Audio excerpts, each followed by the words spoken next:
दोस्तों, प्रधानमंत्री को जेल में डाला जा सकता है क्या? विपक्ष के तमाम मुख्यमंत्रियों को, जो कि बहुत ही कम बचे हैं, उनको जेल में डालने की तैयारी की जा रही है। दोस्तों, प्रधानमंत्री नरेंद्र मोदी अपनी राजनीति के सबसे कमजोर पिच पर हैं। ये तो मैं पिछले 3-4 दिन से बोल रही हूँ, लेकिन मैं हैरान हूँ क्या इतने कमजोर पिच पर हैं कि उनको तब, जब मॉनसून सत्र खत्म होने में जुम्मा हार्डली एक दिन बचा है, संसद के अंदर अमित शाह से ऐसा बिल पेश करवाना पड़ रहा है जो सीधा सीधा ये इस वक्त प्रधानमंत्री नरेंद्र मोदी जी ने एक बड़ी चाल चली है। संसद के अंदर अमित शाह के जरिए से एक बड़ा बिल लाने की कोशिश की जा रही है, एक बड़ा बिल पास कराने की कोशिश की जा रही है, लेकिन उसमें कहीं ना कहीं प्रधानमंत्री नरेंद्र मोदी जी अपने ही पैर पर कुल्हाड़ी मारते हुए नजर आ रहे हैं। प्रधानमंत्री नरेंद्र मोदी जी को जेल होगी, जैसा कि आपने स्टार्टिंग में कुमकुम बिनवाल के मुंह से सुन लिया कि मोदी जी के जो है प्रधानमंत्री नरेंद्र मोदी जी को जेल होगी। एक बड़ा ऐलान हो गया दोस्तों। वहीं पर साथ में मैं आप लोगों को बता दूं कि विपक्ष को भी जेल के अंदर डालने की तैयारी किस तरह से जोरों शोरों पर की जा रही है। आप लोग जब इस रिपोर्ट को देखेंगे तो आप लोग समझ पाएंगे कि किस तरह से एक बड़ा षड्यंत्र रचा जा रहा है विपक्ष को लेकर। एक जेल भरने की जो है तैयारियां शुरू कर दी गई है। दोस्तों, हमारे साथ वरिष्ठ पत्रकार मौजूद है कुमकुम बिनवाल, आप उनकी इस रिपोर्ट को देखिए। दोस्तों, प्रधानमंत्री को जेल में डाला जा सकता है क्या? विपक्ष के तमाम मुख्यमंत्रियों को, जो कि बहुत ही कम बचे हैं, उनको जेल में डालने की तैयारी की जा रही है। दोस्तों, प्रधानमंत्री नरेंद्र मोदी अपनी राजनीति के सबसे कमजोर पिच पर हैं। ये तो मैं पिछले 3-4 दिन से बोल रही हूँ, लेकिन मैं हैरान हूँ क्या इतने कमजोर पिच पर हैं कि उनको तब, जब मॉनसून सत्र खत्म होने में जुम्मा हार्डली एक दिन बचा है, संसद के अंदर अमित शाह से ऐसा बिल पेश करवाना पड़ रहा है जो सीधा सीधा ये संकेत देता है कि ये सरकार अंदर से कितनी डरी हुई, कितनी सहमी हुई है। दोस्तों, आज अमित शाह एक बहुत ही बड़ा बिल पेश करने वाले हैं। बहुत से लोग ये कह रहे हैं कि ये जो बिल पेश किया जा रहा है जानबूझकर राहुल गांधी और विपक्ष के वोट चोरी के आरोप से ध्यान भटकाने वाला बिल है, लेकिन मैं मानती हूं कि ये इससे कहीं ज्यादा बड़ा बिल है।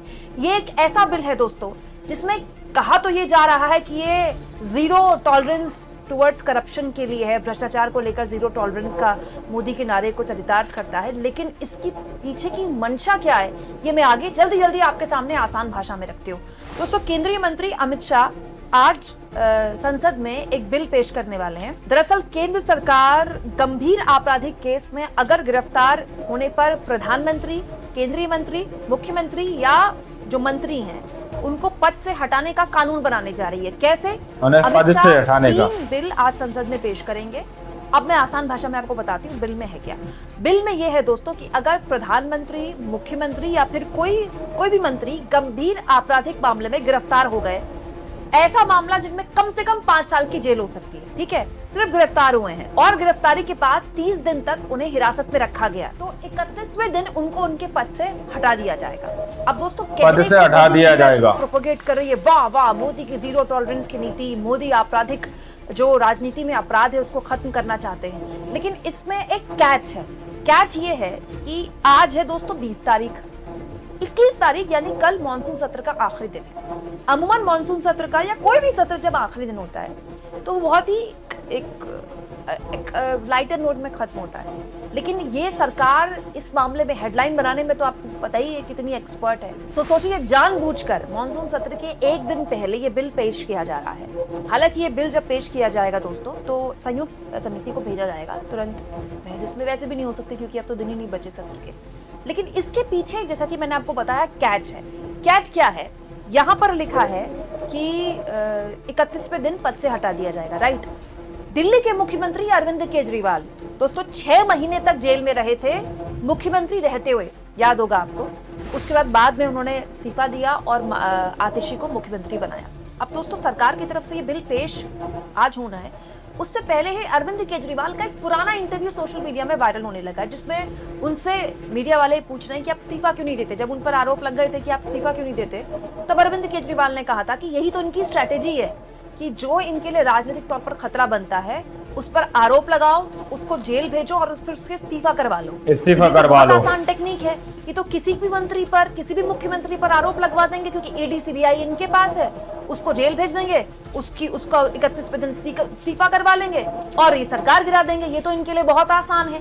ये बात अरविंद केजरीवाल ने उस वक्त कही थी जब उनसे कहा जा रहा था कि आप इस्तीफा क्यों नहीं दे रहे हैं। और आज देखिए लोग ये कह रहे हैं विपक्ष भी यही कहना शुरू कर चुका है कि ये तो बहुत ही आसान टेक्निक बहुत है, आसान टेक्निक, बहुत ईजी, मुख्यमंत्री को आसानी से हटवा सकते हैं। क्यों? क्योंकि आप उठा लीजिए पिछले 11 सालों का ट्रैक रिकॉर्ड। दोस्तों, ऐसा कौन सा राज्य है जहां चुनाव होना हो और वहां के विपक्ष के नेताओं को ईडी सीबीआई के शिकंजे में न कसा गया हो? याद रखिए, झारखंड के मुख्यमंत्री हेमंत सोरेन को तो जेल भेज दिया गया था लोकसभा चुनाव के दौरान। वो अलग बात है कि लोकसभा चुनाव के बाद वो बाहर आ गए और थम्पिंग मेजोरिटी के साथ झारखंड में फिर से सरकार बना ली। मतलब ये बहुत पुरानी बात तो नहीं ना, अभी कुछ दिन पहले की बात है। और पूरा देश का केस स्टडी आपके सामने है। ऐसा कोई भी राज्य नहीं है जहां पर विपक्ष के नेताओं पर आरोप ना लगे हो, ठीक है, उन पे सीबीआई ईडी के छापे ना पड़े हो। उनमें उनके पास क्या विकल्प होता है? या तो वो भाजपा के साथ सरकार बना लें, या भाजपा में विलय कर ले अपनी पार्टी का, या फिर वो जेल जाएं, या जेल जाएं, या इस्तीफा दे दें। आज संसद में ये बिल पेश किया जाएगा। इस पर विपक्ष जबरदस्त तरीके से आक्रामक हो गया है, ये कहते हुए कि क्योंकि वोट चोरी के मामले में इस सरकार के पास मुंह दिखाने लायक अब कुछ बचा नहीं है। सड़क राहुल गांधी ने बिहार में भर दिए हैं।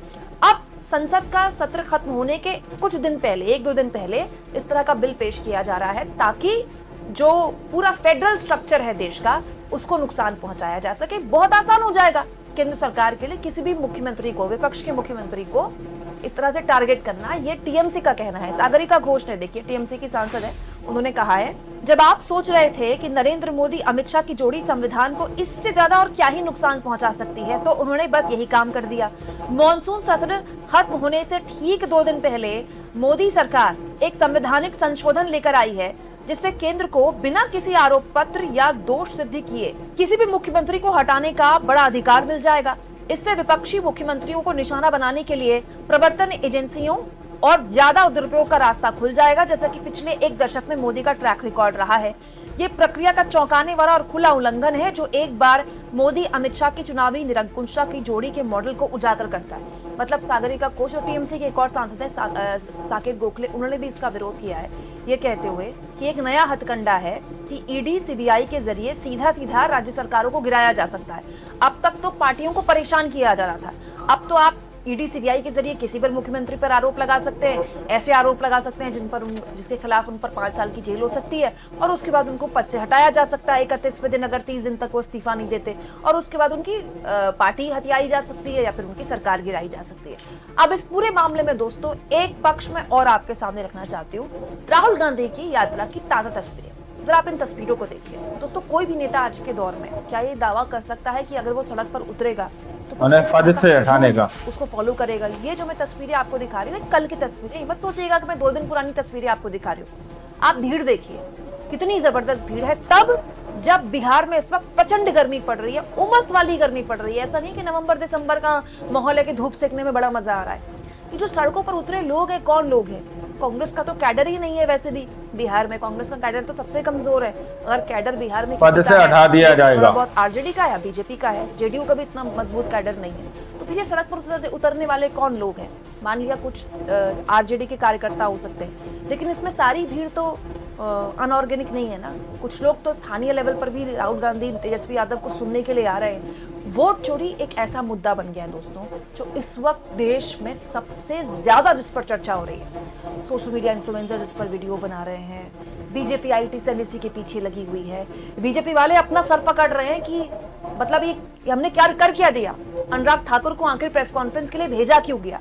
गोल पर सेल्फ गोल, मतलब इस पूरे मामले में बीजेपी सेल्फ गोल पर सेल्फ गोल किए जा रही है और जमीन पर राहुल गांधी, तेजस्वी यादव, ममता बनर्जी की पार्टी न केवल एक माहौल स्थापित करने में कामयाब हो रही है, बल्कि पहली बार पिछले 11 सालों में एक ऐसा मुद्दा विपक्ष ने पकड़ा है जो लोग एक्चुअली उसको हाथों हाथ ले रहे हैं। मैं नहीं कह रही कि कोई लहर चल पड़ी है मोदी के विरोध में, लेकिन लोग बात करने लगे हैं इस मामले में। इसके अलावा देश की राजनीति में किसी पर भी बात नहीं हो रही है। तो क्या इससे ध्यान भटकाने के लिए ये पूरा का पूरा बिल लाया जा रहा है, या फिर मंशा, जैसा कि मैंने आपको बताया शुरुआत में, उससे कहीं बड़ी है, जैसा कि विपक्षी पार्टियां अंदेशा जाहिर कर रही हैं? इसके जरिए बड़ा आसान हो जाएगा किसी भी विपक्षी पार्टी को पद से हटाने का। और क्योंकि अब पश्चिम बंगाल में विधानसभा चुनाव है बिहार के बाद, तो इसीलिए पश्चिम बंगाल के सांसदों, तृणमूल कांग्रेस के सांसदों ने इस पूरे मसले पर मुखरता से अपनी आवाज दोस्तों आप लोगों ने इस वीडियो को शुरू से आखिर तक देखा।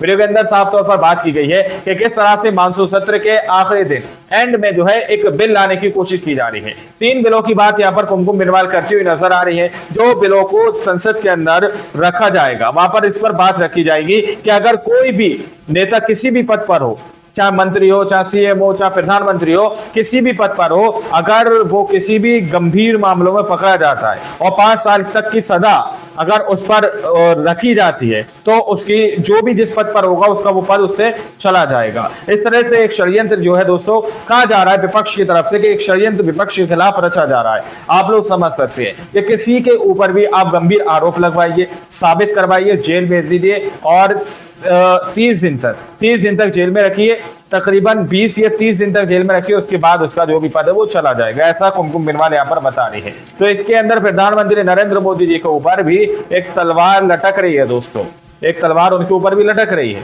कि अगर मोदी जी भी किसी मामलों में इस तरह से गंभीर मामलों में पाए गए, या अमित शाह पाए गए, या और कोई जो केंद्र सरकार के अंदर अभी बैठे हैं, तो फिर उनका भी पद चला जाएगा। इस तरह की बात कही जा रही है। बाकी आप लोगों ने इस रिपोर्ट को देखा सुना, आप लोग इस रिपोर्ट के बारे में क्या सोचते हैं, क्या समझते हैं, अपनी राय कमेंट सेक्शन में जरूर दीजिएगा। सच्ची वक्त खबरें देखने के लिए चैनल को सब्सक्राइब कीजिए।